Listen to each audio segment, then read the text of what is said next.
The Tamasaba goldfish is a very beautiful but uncommon variety of goldfish. It is of Japanese origin and also known as sabao. The Tamasaba goldfish actually originated from the Yamagata prefecture in northern Japan, hence it is also known as Yamagata goldfish or Yamagata kingia. It is a rare breed of goldfish and was developed by crossing a single-tailed sunai with a double-tailed ryukin goldfish. But the sunai is no longer available. That crossing of sunai with ryukin resulted a goldfish with a round body and arched back that has a single anal and caudal fin. However, if you do manage to get hold of one of these beauties, they are relatively easy to look after, making them suitable for beginners. Even better, these cold water specialists are equally at home in a garden pond or an aquarium without a heater.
Breeding Tamasaba is the same as breeding other goldfish varieties, just like the spawning you saw earlier. Also like koi, Tamasaba farmers in Japan also use growing techniques using mud ponds. Not much different, Tamasaba fry are put into mud ponds throughout spring until early autumn.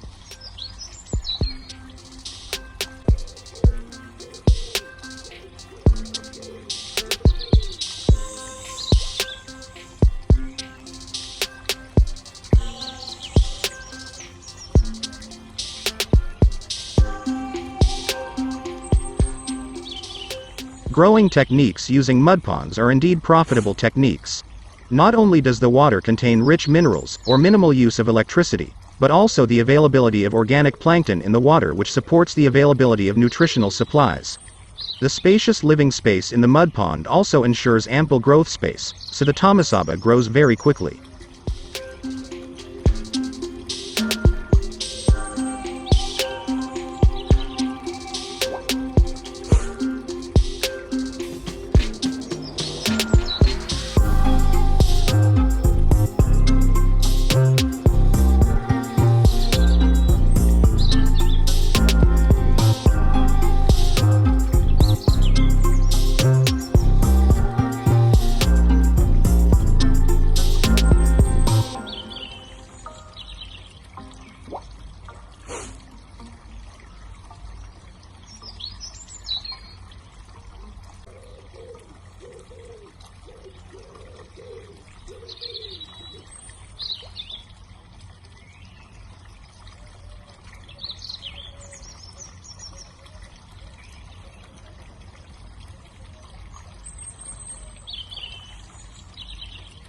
There are several different treatment methods in growing the Tamasaba mud pond technique. The most common method is the straightforward and easy method.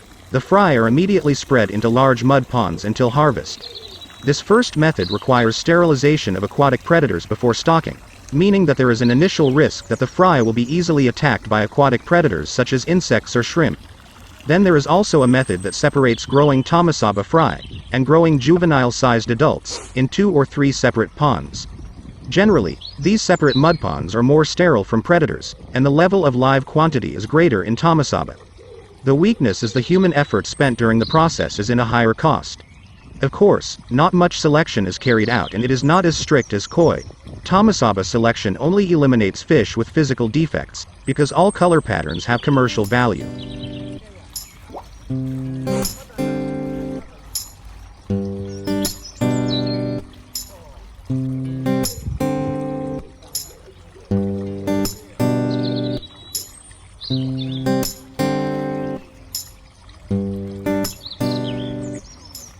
Many people ask me, Why Tamasaba is not popular? Like shobunkin, or tosakin, or even koi? The answer is actually simple. Tamasaba is a very beautiful fish, but less beautiful than all those mentioned earlier. Tamasaba is a ryukin with a single tail. When compared to the original ryukin, which has a double tail, Tamasaba is clearly inferior in terms of beauty. Even Tamasaba will look like deformed ryukin trash that deserves to be thrown away during sorting. It hurts, but it's the whole truth.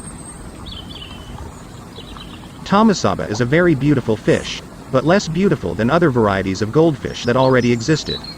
Tamasaba now looks like a striptease dancer at a local club on the small town, compared to her goldfish sisters, which is already a world-class photo model.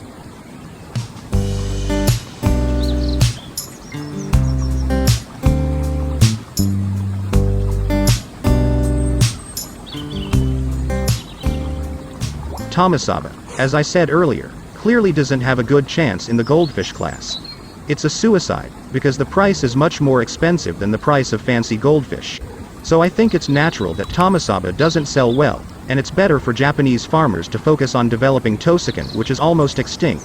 After all, tosakin is highly sought after, even classified as a collector's item. However, it turns out that Tamasaba was made to appear as if he was interfering in the affairs of the koi fish market. Even the selling price matches the high price of koi fish. I thought that would never happen. 5 years of various Tamasaba marketing tricks to penetrate the koi fish industry have not shown Tamasaba to be successful. It's impossible for that to happen, because biologically Tamasaba doesn't have a strong foothold. You can see, even though it is a single-tail gallfish, it is not as agile as the common goldfish or comet goldfish. It swims staggered like a fancy goldfish because its body is not shaped like a torpedo as a normal single tail. If the biological condition is like this, is it possible that the slogan, "Koi carp pond mate," is the truth? Of course not. Because of that, all facts, in my opinion, the Tamasaba problem is a problem of the Tamasaba industry being too greedy.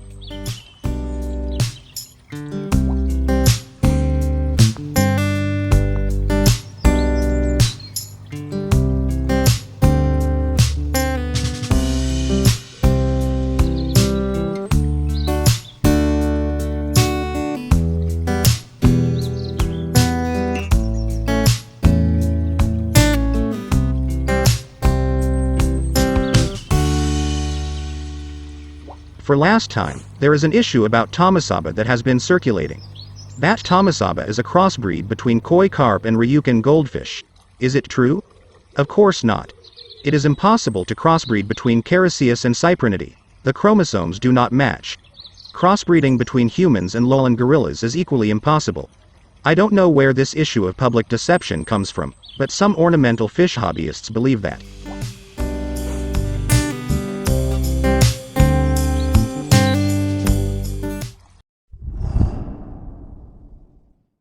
Did you enjoy the video?